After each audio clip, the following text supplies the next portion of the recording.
Hi students, I am Malar. Welcome back to my channel. இன்னைக்கு நம்ம பார்க்க போறது 10th standard maths Chapter-8 exercise 8.1ல problem number 12 பார்க்க போறோம். வாங்க என்ன கொடுத்திருக்காங்கன்னு பார்க்கலாம். The measurements of the diameter in centimeter of the plates prepared in a factory are given below. Find its standard deviation. சரியா நம்மளுடைய டேப்ல இருக்கல நம்ம போர்ட்ல எழுதி போட்டுருக்கு. தமிழ்ல ஒரு ரீட் பண்ணிரலாம். ஒரு தொழிற்சாலையில் தயாரிக்கப்பட்ட தட்டுகளின் விட்ட அளவுகள் சென்டிமீட்டரில் கீழே கொடுக்கப்பட்டுள்ளன. இதன் திட்ட விளக்கம் காண்க. ஓகே, இப்போ நம்ம பார்த்தோன்னே தெரியுது இதில் வந்து ஃப்ரீக்வன்சி கொடுத்துருக்காங்க. ஸோ இது வந்து குரூப்டு டேட்டா. ஃபஸ்ட் அதை நம்ம எழுதிக்கலாம். இது வந்து குரூப்டு டேட்டா. குரூப்டு டேட்டாவில் என்ன ஃபார்முலாமா? இப்போ குரூப்டு டேட்டாவில் 4 ஃபார்முலா இருக்குது. அதில் வந்து இப்போ நமக்கு டிஃப்ரென்ஸ் கரெக்டாக இருக்குது பாருங்கள். 21லேருந்து 24 3 டிஃப்ரென்ஸ் இருக்குது. 25லேருந்து 28 3 டிஃப்ரென்ஸ். ஆக்சுவலாக இதை வச்சு நம்ம எடுக்கக்கூடாது. டேபிளில் போடும்போது ஒரு சிம்பிளிஃபிகேஷன் ப்ராசஸ் வரும். அதில் இருந்து நம்ம கண்டுபிடிக்கலாம். எனிவே டிஃப்ரென்ஸ் வந்து ஈவனாக இருக்கிறதுனால ஸ்டெப் டிவியேஷன் மெத்தட் கரெக்டாக இருக்கும். சரியாம்மா? ஸ்டெப்பு டீவியேஷன் மெத்தட், அதாவது ஊக சராசரி முறை. தமிழில் வந்து தொகுக்கப்பட்ட தரவில் ஊக சராசரி முறை, அந்த ஃபார்முலா தான் யூஸ் பண்ண போகிறோம். இப்போ நம்ம கிவன் டேட்டாவை நம்ம டேபிளில் எழுதிக்கலாம். தட்ஸ் வெர்டிக்கலாக எழுதிக்கலாமா? ஃபஸ்ட்டு வந்து என்னமா டயாமீட்டர் இல்லையா? டயாமீட்டர் தட் இஸ் விட்டம். 21லேருந்து 24, நெக்ஸ்ட்டு 25லேருந்து 28, அடுத்து 29லேருந்து 32, நெக்ஸ்ட்டு 33ல் இருந்து 36 இல்லையாம்மா? 36, 37லேருந்து 41, 37 to 40 இல்லையா? நெக்ஸ்ட்டு 41லேருந்து 44. ஓகேம்மா, இதில் நமக்கு மிட் வேல்யூ கண்டுபிடிக்கலாம். மிட் வேல்யூ இல்லைனா மைய மதிப்பு. சரியாம்மா? தமிழில் வந்து மைய மதிப்பு நான் எழுதி போடுறேன். இதை நம்ம எப்படி கண்டுபிடிக்கணும் பாருங்கம்மா. 21க்கு 24க்கு இடையில உள்ள ரேஞ்ச் என்னம்மா? என்ன டிஃப்ரென்ஸ் என்ன வரும்னா 3 வரும் இல்லையா? நான் என்ன சொல்லியிருக்கேன், ஒன்லே வந்து இது ரெண்டையும் ஆட் பண்ணி 2ஆல் டிவைட் பண்ணணும். இல்லைனா பெட்டர் வே என்னென்னா, டிஃப்ரென்ஸ் வந்து நமக்கு 3 கிடச்சிருக்கு. 3ஐ 2ஆல் டிவைட் பண்ணியாச்சுன்னா 1.5. அப்படின்னா இந்த ஃபஸ்ட்டு நம்பர் கூட 1.5 ஆட் பண்ணால் போதும். அது நமக்கு ஈஸியாக இருக்கும் பாருங்கள். 21 + 1.5னா 22.5. அடுத்து 25 + 1.5னா 26.5. 29 + 1.5னா 30.5. 33 + 1.5னா 34.5. 37 + 1.5னா 38.5. 41 + 1.5னா 42.5. நெக்ஸ்ட்டு நம்ம என்ன எழுத போகிறோம்னா ஃப்ரீக்வன்சி Fi. என்ன எழுதலாம்? ஃப்ரீக்வன்சி நமக்கு ப்ராப்ளத்தில் கொடுத்துருக்காங்க. 15, 18, 20, 16 and 8 and 7. அடுத்து இப்போ நம்ம நெக்ஸ்ட் என்ன பண்ண போகிறோம்னா டிஐ. ஓகேம்மா? இதை கொஞ்சம் நம்ம சிம்பிளிஃபை பண்ண போகிறோம். ஏன்னா ஸ்டெப் டிவியேஷன் மெத்தட் நம்ம ஃபாலோ பண்ண போகிறோம். அப்போ நம்ம எப்படி எழுதலாம் பாருங்கள். xi - a. இதில் வந்து அஸ்யூம்டு மீன் இல்லையாம்மா? ஏங்கிறது என்னென்னா அஸ்யூம்டு மீன். நம்ம இந்த டேட்டாவில் ஏதாவது ஒரு நம்பர் எடுக்க போகிறோம். மொத்தம் எத்தனை டேட்டா கொடுத்துருக்கு? 6 இல்லையாம்மா? 2 2. அப்போ இந்த 2 நம்பர் மிடில் வரும். ஸோ நம்ம பெட்டர் இதை எடுக்கலாம். அப்போ a = நம்ம 30.5 எடுக்கலாம். எதனால எடுக்கலாம்? 30.5 எடுக்கலாம். இப்போ நம்ம பாருங்கள் 22.5லேருந்து 30.5 எப்படியும் பாருங்கள், இந்த 5 கேன்சல் ஆயிரும். ஸோ நமக்கு ரவுண்டடாக 30லேருந்து 22. புரியுதா? நம்ம ஈஸியாக நம்ம கால்குலேட் பண்ணுறதுக்கு. ஏன்னா இந்த 5 கேன்சல் ஆயிரும். 0 5 - 5 0. அப்போ 30லேருந்து 22 போனால் நமக்கு 8. சிம்பிளாக நமக்கு மைண்ட் கால்குலேஷனுக்காக சொல்கிறேன் நான். 30லேருந்து 26 போயாச்சுன்னா 4. சரி, மைனஸ் வரும் இல்லையாம்மா? மைனஸ் வரும். 30.5 - 30.5னா 0. 34.5னா 30 போயாச்சுன்னா 4. நெக்ஸ்ட்டு 38ல் 30 போயாச்சுன்னா 8. 42ல் 8 போயாச்சு. 42ல் 30னா 12 வரும் இல்லையாம்மா? ஓகே, இப்போ நெக்ஸ்ட் இதோட கம்ப்ளீட் ஆகலை. டிஐ = xi - a / ஓகே, இதில் பாருங்கள் சியை கொஞ்சம் கேர்ஃபுல்லாக போடணும்.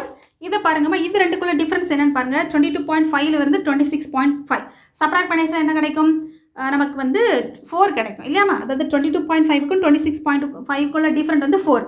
அதுவே இந்த 2 நம்பருக்குள்ள டிஃப்ரெண்ட் வந்து 4. இப்படி கம்பேர் பண்ணும்போது நமக்கு 4 டிஃப்ரென்ஸ் வருது. ஸோ நம்ம சியை வந்து 4ன்னு எடுக்கலாம். சரியாம்மா? அதாவது இது நமக்கு டிவைட் ஆகணும், அதுதான் மீனிங், வேறு ஒன்றும் இல்லை. நீங்கள் மாற்றி 3ன்னு எடுத்துடாதீங்க. இதில் உள்ள டிஃப்ரென்ஸ் தான் நமக்கு 3. சிம்பிளிஃபை பண்ணி வரக்கூடிய ஆன்சரில் உள்ள டிஃப்ரென்ஸ் என்னமா? நமக்கு 4 கிடைக்குது. ஸோ கரெக்டாக போடணும், கன்ஃபியூஸ் ஆகிடாதீங்க. ஓகே, இப்போ நம்ம 4ஆல் டிவைட் பண்ணியாச்சுன்னா -2, இங்கே -1, இங்கே 0, அப்புறம் 1, இங்கே 2, இங்கே 3. சரியாம்மா? இப்போது இப்படி இருக்கக்கூடிய அந்த நம்பர் வந்து எப்படிமா சிம்பிளிஃபை ஆகிருக்கு? இதுதான் இன்புட் இல்லையா? xi. இந்த நம்பர் வந்து பாயிண்டட் நம்பர் அப்படியே நமக்கு சிம்பிளிஃபை ஆகி இந்த மாதிரி சின்ன நம்பராக கிடச்சிருக்கு. இது நம்ம ஈஸியாக நம்ம கால்குலேட் பண்ணலாம் பாருங்கள். Fi × di, அதாவது Fiங்கிறது என்ன இருக்குது, டிஐங்கிறது இந்த டிஐ தான் எடுக்கணும். என்னம்மா? இது ரெண்டையும் மல்டிப்ளை பண்ணியாச்சுன்னா நமக்கு என்ன கிடைக்கும்? -30. இது ரெண்டு மல்டிப்ளை பண்ணியாச்சுன்னா -18. இதில் நமக்கு 0 கிடைக்கும். இது நமக்கு 16. இது நமக்கு 16 ஆமாம், அப்புறம் 21 சரியாம்மா. அதோட கம்ப்ளீட் ஆகலை. Next DI square.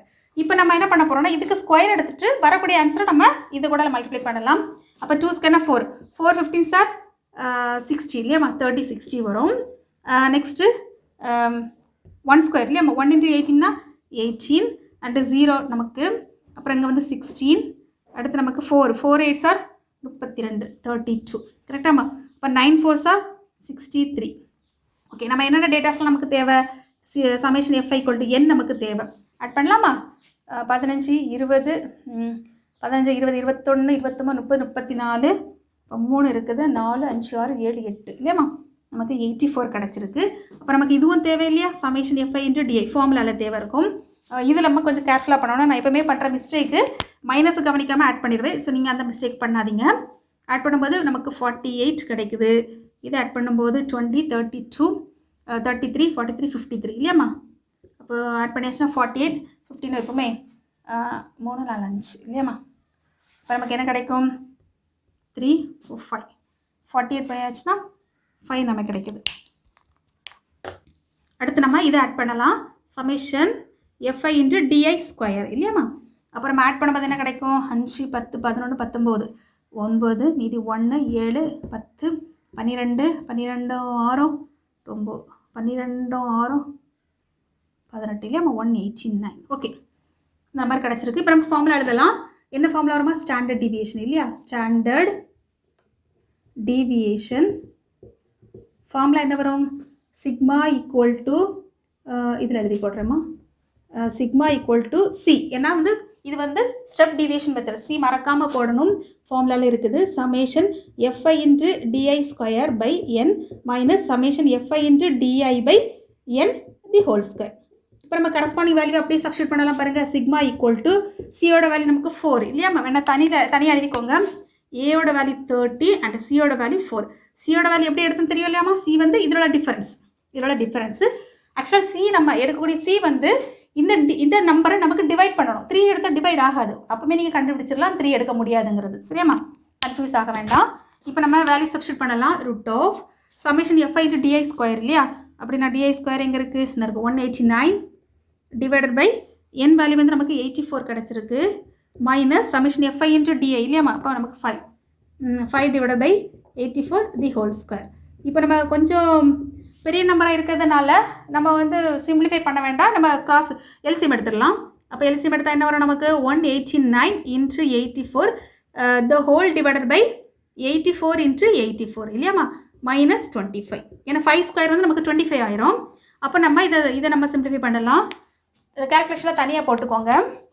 அப்போ 189 இன்ட்டு 84னா 4 36, இப்போ 3 36க்கு 6 ரிமைனிங் 3 ஒரு 30 42 35 நீ 3 7 72 7 64 67 71 மீது 7 8 10 15 சரியாம்மா.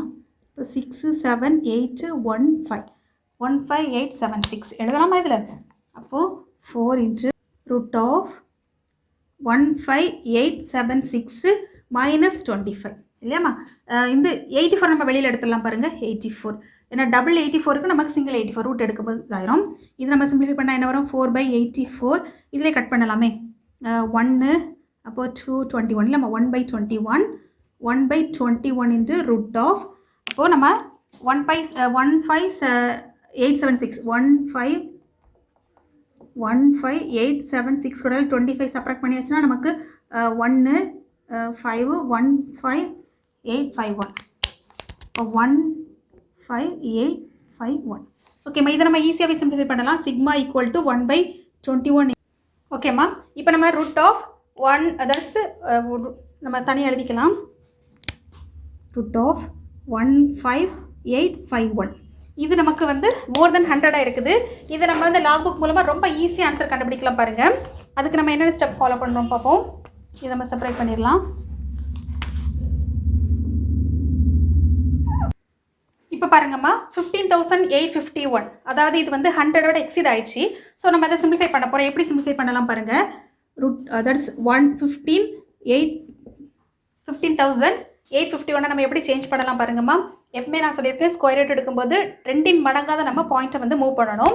ஸோ இங்கே இருக்க பாயிண்ட் எத்தனை இடம் தள்ளி 1 2 இடம் தள்ளி புள்ளி வரும்போது நமக்கு எப்படி வரும் 158.51. அப்போ 158 நமக்கு 100க்குள்ளே தான் லாக் புக்கில் நமக்கு கொடுத்துருக்காங்க. ஸோ மறுபடியும் 2 பாயிண்ட்ஸ் நம்ம பின்னாடி கொண்டு வரோம். இப்போ 1 2 அப்போ கிட்டத்தட்ட 4 பாயிண்ட் கொண்டு வந்திருக்கோம். இங்கே வந்து 1 2 3 4 நம்ம என்ன எடுத்திருக்கோம் அப்போ 1 பாயிண்ட் இல்லையாம்மா. 1 பாயிண்ட்டுக்காக நான் இப்படி போடுறேன் 1.5851 கரெக்டா. இப்போ நம்ம இதுக்கு நம்ம ரூட் கண்டுபிடிச்சி அதுக்கப்புறம் நம்ம சேஞ்ச் பண்ணிக்கலாம். அப்போ ரூட் ஆஃப் 1.5851 இதுக்கு ஆன்சர் என்னன்னு பார்க்கலாம். நமக்கு லாக் புக்கில் ஸ்கொயர் ரூட்டில் இருக்குமா. தட்ஸ் 1.5னா நமக்கு 10க்குள்ளே வந்துடும் பாருங்கள். 1.5க்கு 8 இல்லையாம்மா. அப்போ 8னா 1.257 அப்புறம் 5 1.257 அடுத்து 5க்கு நமக்கு 2 இருக்குது இல்லையாம்மா. அப்போ 1.259 வரும். 1.257 அப்புறமா ப்ளஸ் 2 ஏன்னா 1க்கு 2 எடுக்கும்போது நமக்கு 2 ஆகும். அப்போ 1.259 கிடைக்கும்.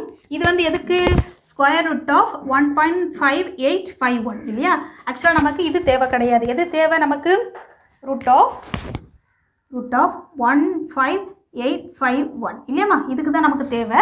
ஸோ நமக்கு ஆன்சரில் என்ன பண்ணுறோம் பாருங்கள், நல்லா கவனிச்சுக்கோங்க. நம்ம கிவன் டேட்டாவை 4 பாயிண்ட் பின்னாடி கொண்டு வந்தோம் இல்லையா. 4 2ஆல் டிவைட் பண்ணால் என்னமா வரும் 2. அப்போ 2 பாயிண்ட்டு வலது பக்கம் நம்ம மூவ் பண்ணுறோம். இந்த ஆன்சரில் 1 பாயிண்ட் 2 பாயிண்ட். அப்போ நமக்கு ஆன்சர் எப்படி வருது பாருங்கள் 125 பாயிண்ட். சரியாம்மா. பாயிண்ட் எங்கே மூவ் ஆயிருக்கு தெரியுது இல்லையா 125.9 இதான் நமக்கு ஆன்சர். அப்போ இதோட ஆன்சர் என்னமா 1/21 இன்ட்டு 125.9. ஓகே இதுவும் நமக்கு இதை நம்ம இதை சிம்பிளிஃபை பண்ணலாம் பாருங்கள். தட்ஸ் லாங் டிவிஷன் மெத்தட் போடலாமா. ப்ளேஸு இல்லை லாங் டிவிஷன் மெத்தட் போடலாம். நான் இந்த இடத்துல போடுறேன் 125 இல்லையாம்மா. 125.9 21 போட்டாச்சுன்னா நான் வந்து டிஃப்ரெண்ட் கலரில் கொடுக்குறேன் ஏன்னா ப்ளேஸ் இல்லை. சரியாம்மா. அப்போ நமக்கு கொடுக்கும்போது இதை கட் பண்ணும்போது நமக்கு கவுண்டபிளாக தான் இருக்குது. ஸோ நம்ம இந்த மாதிரி பண்ணிடலாம். 125.9 21னா 125ல் எத்தனை வாட்டிமா இருக்குது 5 2s are 5 2s are 10 இல்லை 100. அப்போ 21. அப்போ 6னா என்ன வருமா 6 2 126 வந்துடும். ஸோ நமக்கு 5 தான் இருக்குது. 5 பாயிண்ட்னா அப்போ நாட் 5. அப்படின்னா நமக்கு ஆன்சர் என்ன கிடைக்குமா 20 20ல் அடங்காது. ஸோ பாயிண்ட் வச்சுட்டு நம்ம 0 போடுறோம். அப்போ 21ல் எத்தனை வாட்டி இருக்குது 10ன்னு போட்டோன்னா 210 வந்துடும். ஸோ அப்போ அதுக்கு முன்னாடி அப்போ 9 வரைக்கும் போட்டாச்சுன்னா 9னா 210ல் 21 போயாச்சுன்னா 21 இன்ட்டு 9னா 189 இல்லையாம்மா 189. இப்போ சப்ராக்ட் பண்ணியாச்சுன்னா 0 10ல் 12.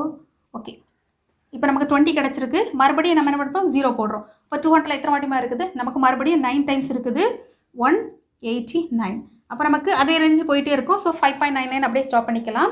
அப்போ நம்ம சிக்மா ஈக்குவல் டு என்னமா கிடச்சிருக்கு approximately equal to 5 that's equal to என்ன கிடச்சிருக்கு 5.99 கிடச்சிருக்கு. இதை நம்ம அப்ராக்சிமேட்டாக போடலாம்.